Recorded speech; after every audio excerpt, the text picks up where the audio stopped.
Olá, meus amados, meus queridos irmãos em Cristo Jesus, em todo o mundo, na cidade de Anápolis, no estado de Goiás e em todos os estados brasileiros e em todo o mundo onde a plataforma, ou seja, o sinal da plataforma do YouTube chegar também. Meu abraço, meu carinho, meu respeito, meu muito obrigado por você fazer parte desse canal. A você que já se inscreveram, muito obrigado pela sua inscrição e por nos acompanhar. Também eu gostaria e quero convidar você que ainda não se inscreveu no canal para que se inscreva.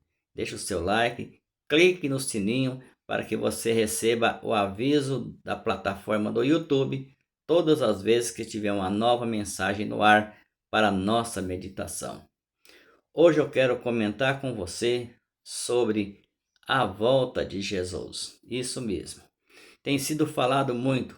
Às vezes, quando eu penso em escrever um roteiro para gravar um vídeo e vir até você para a nossa meditação, eu fico pensando, será o que eu vou falar?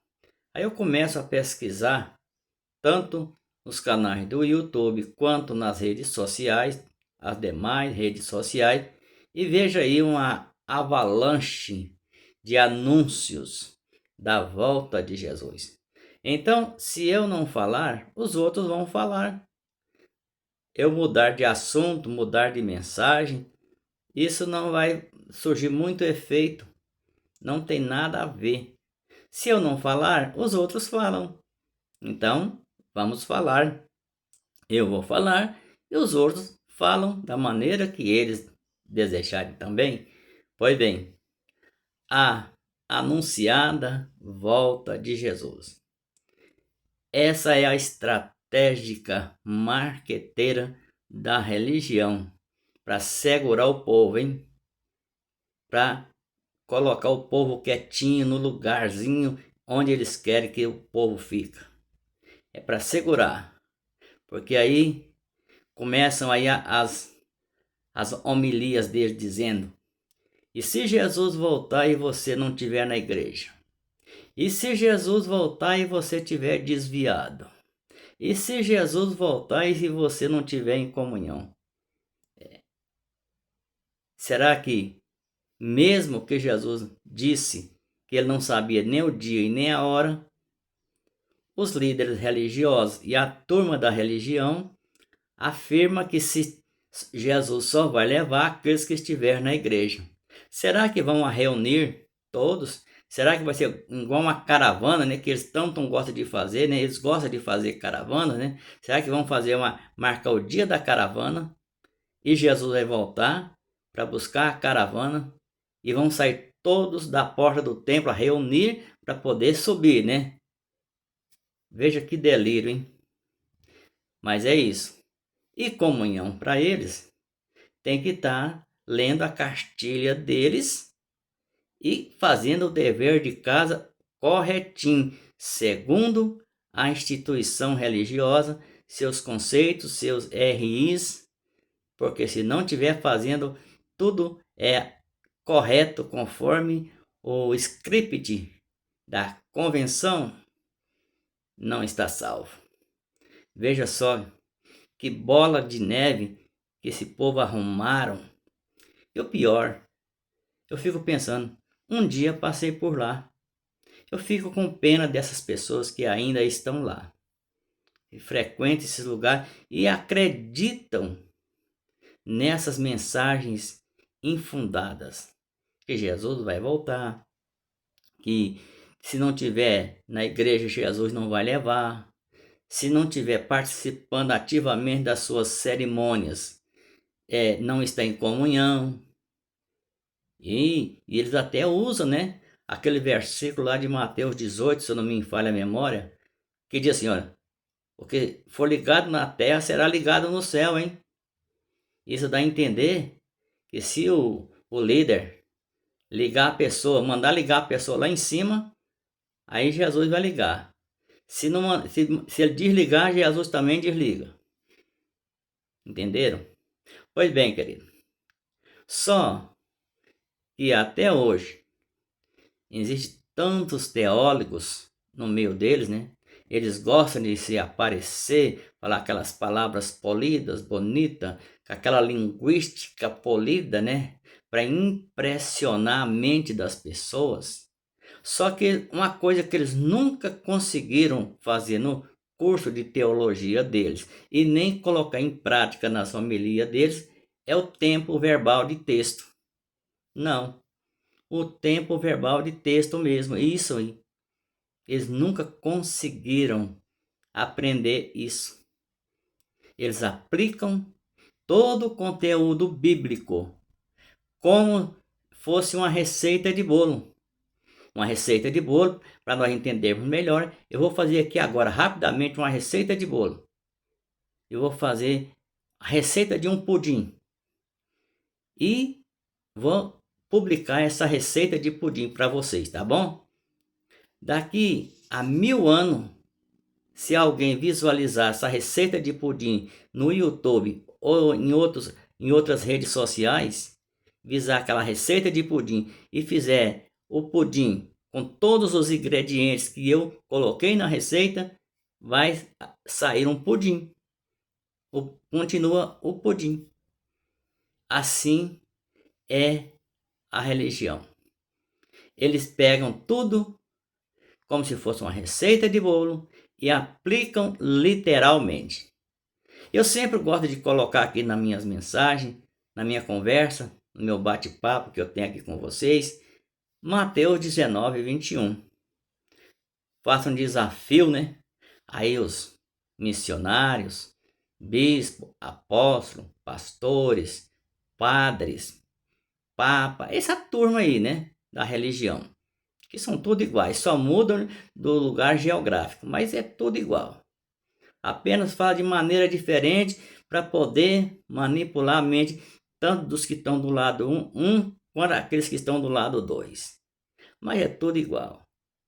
Aí eu desafio a eles viverem primeiramente, hein? Porque eles se pregam para as pessoas, dão uma impressão para as pessoas que eles são uns líderes espiritual, o guia das pessoas, o que orienta as pessoas, os que ligam as pessoas no céu, que se eles não ligar, será desligado. Os que, se eles não mandaram Jesus escrever o seu nome no livro da vida, Jesus não vai escrever. É eles que têm que clamar por você, pedir perdão dos pecados, os quais Jesus já aniquilou, mas eles inventaram, criaram um pecado religioso, né, para te impor, para te chamar de pecador. Isso mesmo. Então eu desafio a eles a praticar, colocar em prática, porque eles gostam de ser exemplo. Eu, por exemplo, aqui, não estou mandando você e nem nunca vou cometer essa loucura, hein? Estou ficando velho, não maluco. Nunca você vai me ver falar assim, ó, seja meu exemplo, seja igual a mim. Não. Sabe por quê, querido? Porque eu sou humano, igual a você. Tenho o mesmo valor que você. Somos iguais. Então eu nunca vou se pôr melhor como professor, como líder, né, espiritual, como ele se diz, e dizer a você, olha, siga meu exemplo, seja meu exemplo. Nunca. Repito, hein? Tô ficando velho e não maluco. Pois bem, eu desafio a eles, como eles gostam de se usar as pessoas deles como exemplo para a sociedade, eles pregar Mateus 19, 21. Aquela passagem, quando aquele jovem rico foi ter com Jesus, Jesus perguntou a ele se ele conhecia os mandamentos. Ele disse, sim, Senhor, conheço e guardo eles desde a minha mocidade, tenho guardado. E foi citando, né? Até aquele dado momento que Jesus falou assim, olha, ainda te falta uma coisa. Ele tinha dito para Jesus, já tinha guardado todos os mandamentos desde a sua infância. Jesus disse a ele, olha, ainda te falta uma coisa. Ele deve ter assustado, né? Você tinha guardado todo o mandamento, igual a religião hoje, né? Guarda todo entre aspas, né? Guarda todos entre aspas. Que não guarda nada, né? Não guarda um direito, quanto mais não guarda nem o principal, que é amar a Deus sobre todas as coisas e o próximo como a ti mesmo. Nem isso eles guardam. Passei por lá, tenho conhecimento, sou uma prova viva. Então, Jesus olhou para ele e disse: olha, te falta uma coisa. Vai, vende tudo que você tem, dá aos pobres, e depois que você vender tudo que você tem e doar tudo para os pobres, aí você vem e segue-me. Eu desafio esses líderes religiosos que se põem como exemplo do povo, como acima do povo, como líderes espirituais do povo, que tem a solução para o povo. Prega, aliás, prega e vive, né? Porque falar é fácil, eu quero ver praticar. Bata no peito aí vocês, líderes religiosos, e diz assim, ó: sede meus exemplos, meus irmãos. Eu sou um líder, eu sou bacharelado em teologia, sou formado em HB, ou sei lá, sou formado não sei em que, mais formatura, mais anéis, né? Diga para ele assim, ó: eu sou formado, tenho conhecimento, sou homem de Deus, vendi tudo que eu tinha e dei para os pobres, e agora vou seguir a Jesus. Sede meus exemplos. Desafio vocês a fazer isso. Aí vocês, humildemente, porque eu sei que vocês é muito humildes, certo? Sei que vocês é muito humildes. Aí, humildemente, vocês vai começar a dar exemplo ao povo, já que o exemplo para o povo não é a palavra de a palavra de Deus, não é o evangelho, é as suas homilias. Então, sede exemplo, vende tudo que tem, líder, bispo, pastor, padre, bispo, papa, toda essa turma, porque são todos iguais. Todos iguais, melhor dizendo. E Deus pobre. E não se esqueça de mim, hein? Porque eu sou pobre. Financeiramente sou. Sou rico e milionário da graça de Deus. Que faz toda a diferença. Mas financeiramente, quando vocês venderem os seus bens, for repartir, tá aí. Entre em contato com o dono do canal, com o responsável pelo canal, que o dono do canal aqui é o povo, né? O responsável sou eu, que assumo e respondo pelo canal, sou eu, Pedro. Entre em contato para mim pegar a minha parte também, porque eu sou pobre. Preciso também de um cash. Nada mal, né? Muito bem, vou ficar muito agradecido por vocês. Pois bem, então para eles assegurar o povo nos lugares chamados igreja, eles têm que anunciar uma falsa volta de Jesus. Para começar, a Bíblia nunca anunciou a volta de Jesus. Ela diz que é a volta do Filho do Homem. Até o próprio Jesus de Nazaré anunciava a volta do Filho do Homem. Olha bem a diferença, a volta do Filho do Homem. Então veja só, Mateus 24, 1.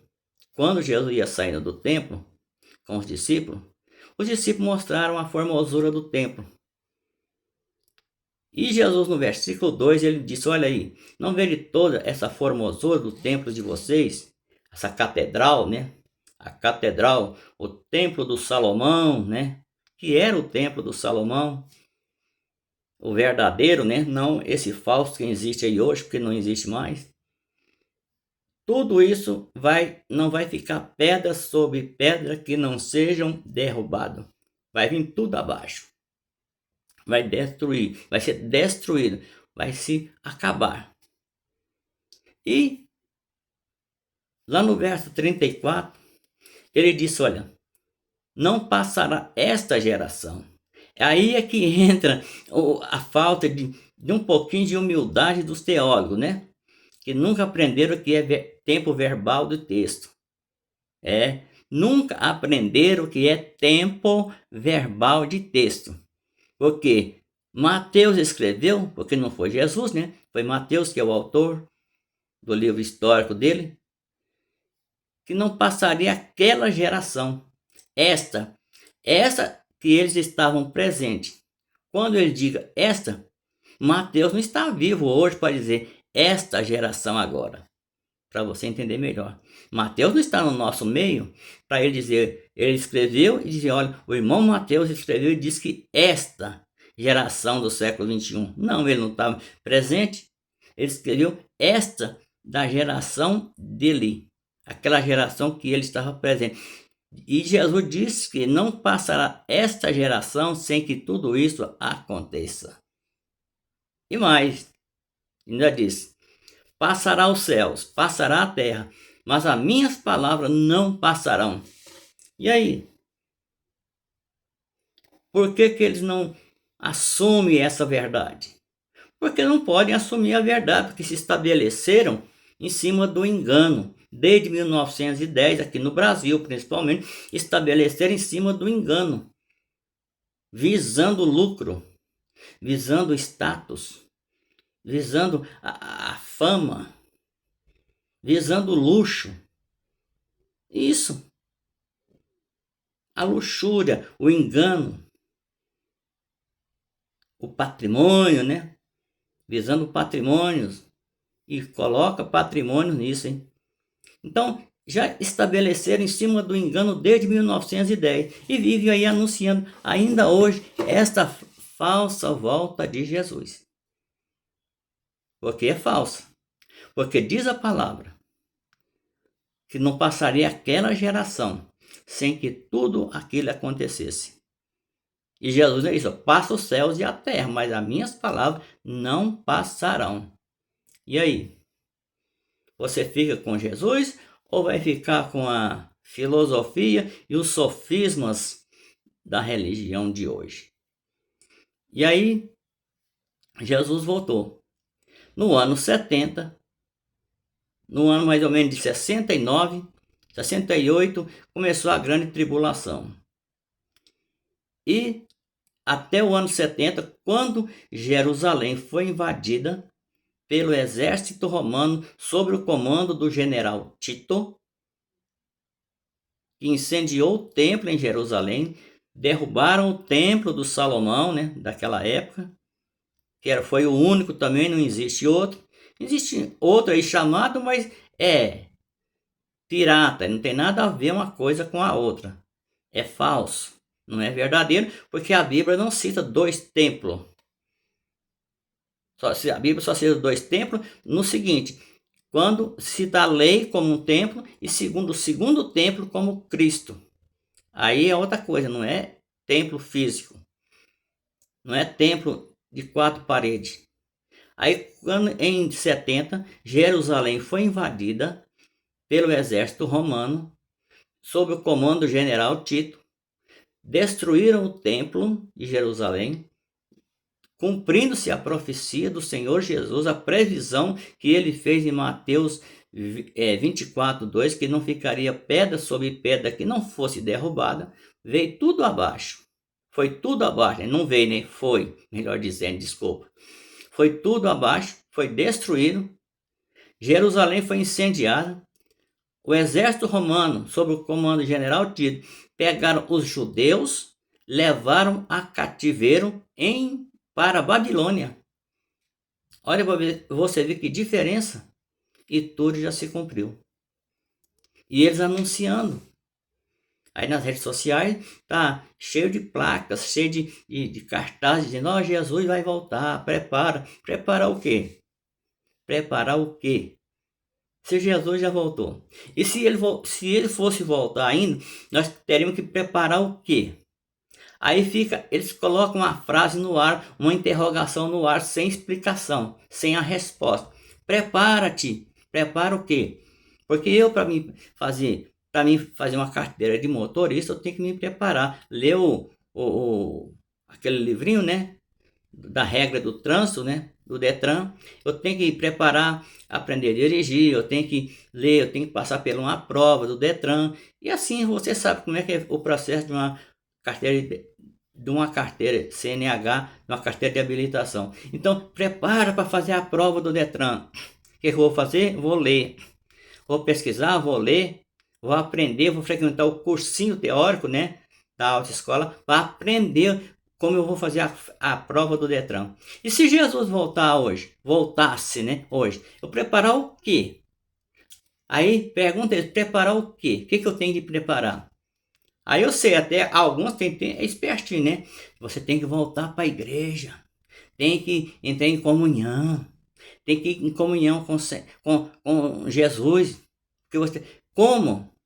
Onde está escrito na Bíblia que a pessoa, o cristão, ele só tem comunhão se ele estiver entre quatro paredes? Ele só tem comunhão se ele tiver uma carteirinha de membro. Ele só tem comunhão se ele contribuir, for um dizimista fiel. E eles não são audaciosos, né? Eles usam lá 1 Coríntios 6, né? Ou 2 Coríntios 6, diz que ladrão não herdará o reino do céu. E aí aplica na pessoa. Pronto, aí tá vendo, irmão? Ladrão não herda o reino do céu. Então você tem que dar o dízimo, você tem que ser generoso, tem que contribuir. Você tem que estar assíduo, você tem que passar pelas águas, comer pão com suco, dar o dízimo. Você tem que fazer todo aquele ritual. Esse é o preparo que eles fazem. Onde está escrito? Coisa da filosofia deles. E aí eles ficam, prepara porque Jesus está vindo, prepara. Mas o preparo deles é para poder manter o povo dentro do cativeiro, da religião. Porque religião, todas elas são um cativeiro. Experimenta em qualquer delas se ingressar e não lê a cartilha deles e não faça o dever de casa corretamente não, para você ver se você vai ser bem visto lá dentro. Logo eles caçam um jeito de você vazar dali. Mandam você sair. Eles não chegam a mandar sair, mas eles vai dando aquelas cutucadas, aquelas palavras, daí a pouco tudo que eles fala dirigido olhando para você, que você é rebelde, que você não está obedecendo o homem, obedecendo as regras, as falácias da religião. É isso que eu preparo deles. E para uma falsa esperança, porque Jesus já veio, querido. Não veio Jesus, veio o Filho do Homem, como juízo para Israel e Jerusalém. Como eu já disse, sob o comando do general Tito, as tropas invadiram Jerusalém, derrubaram o templo, incendiaram a cidade e levaram os judeus a cativeiro em Babilônia, para a Babilônia. Tudo já se consumou. E o próprio Jesus falou, não passará esta geração sem que tudo isso aconteça. Passará os céus e a terra, mas as minhas palavras não passarão. E não passou, tudo se cumpriu. Mas como a religião não tem a dignidade de anunciar o verdadeiro evangelho, mostrar o seu benefício no evangelho de Cristo, mostrar que como eles vão apresentar você perfeito diante de Cristo? Porque para eles a perfeição vem da lavagem na água e das orações do líder e dos rituais da religião. Isso, para eles a perfeição é essa. Olha para você ver o contraste, o contratempo, totalmente na rota contrária do que o Senhor já fez. E o pior, né? E tem mais. Você sabe por que Jesus advertiu os fariseus sobre a blasfêmia do Espírito contra o Espírito Santo? Foi nesse sentido. Porque tudo que Jesus fazia, os fariseus, os religiosos da época, atribuía a Beelzebul. Hoje, tudo que os pregadores da graça anunciam, olha, você já é um eleito, você é um predestinado, você é um justificado, você já é um salvo, você já foi escolhido por Deus, você é precioso aos olhos de Deus, nenhum mal, nenhuma condenação há para você, para nós que estamos em Cristo Jesus. Ele disse, não é verdade. Não é verdade. É quem crê e for batizado. Quem crê e for batizado é que será salvo. É que será salvo. E se perseverar até o fim.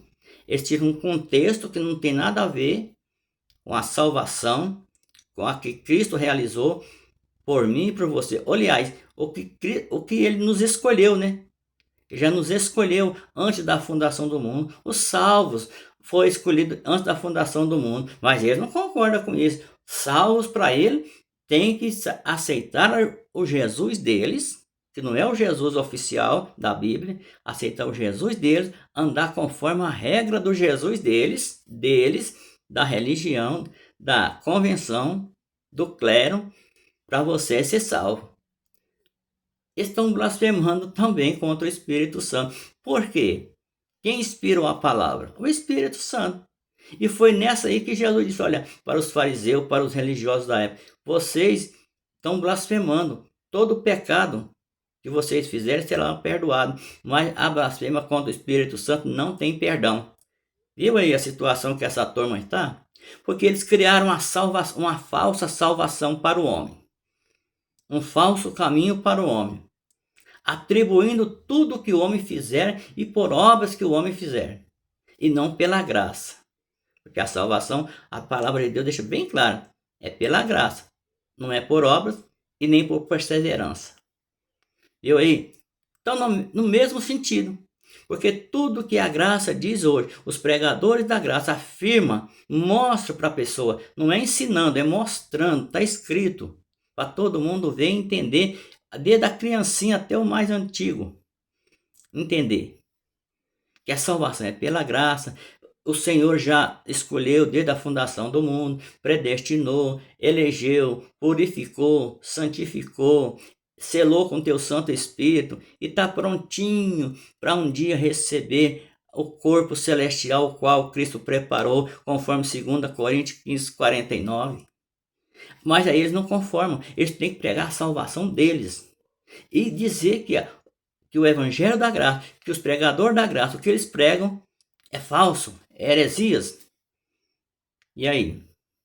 Se nós pregamos heresias, que é o evangelho verdadeiro, mostrando tudo o que Cristo fez e está pronto, nós somos hereges? E quem não prega o evangelho, prega obras meritórias, prega sacrifícios e prega os RIs, né? Que dentro do RI deles você sabe a quantidade de mandamentos, coisa que nem na Bíblia existe. Mas eles pregam e exigem que o povo vivam, façam e obedeça daquela maneira, porque senão vai para o inferno. E aí? Quem é herético? Quem são os hereges? É os pregadores da graça mostrando o evangelho, ou é os pregadores da religião mostrando as falácias, os enganos, manipulando a palavra, chamando o povo de pecador, chamando o povo de imundo, aquilo que Cristo já santificou? Quem são? Pois é, querido. Cristo o Filho do Homem voltou como juiz para Israel e Jerusalém. E mais. Sabe por que ele fez aquilo? No ano 70, a primeira era cristã, há mais de 2000 anos atrás, para vingar do sangue dos seus profetas, desde Abel até Zacarias. Foi para isso que teve o juízo. Não tem juízo final, viu, querido? Aí eu vejo as pessoas sempre dizerem, né? Eu também dizia isso. Olha, cuidado com o juízo final. Não tem juízo não, querido. Nós somos um povo absorvido pela graça. Somos absorvidos pela graça, somos eleitos, somos preciosos aos olhos do Senhor, povo eleito, geração eleita, sacerdócios reais, santos do Senhor. Nenhuma condenação há para nós que estamos em Cristo Jesus, que não andamos segundo a carne. A carne, que a lei que diz em Romanos 8:1, é a lei. A lei do espírito de morte. Cristo nos livrou da lei do espírito de morte, trazendo para a lei do espírito de vida. Essa é a diferença. Fique com essa palavra. Muito obrigado por sua atenção. Pois bem, eu também gostaria de convidar você a se inscrevesse no canal. Inscreva no canal, deixe o seu like, seu comentário, sua sugestão e clique no sininho para que todas as vezes que tiver uma nova mensagem no ar, o YouTube vai te avisar que tem uma nova mensagem de Deus para a nossa meditação do canal Graça Eterna.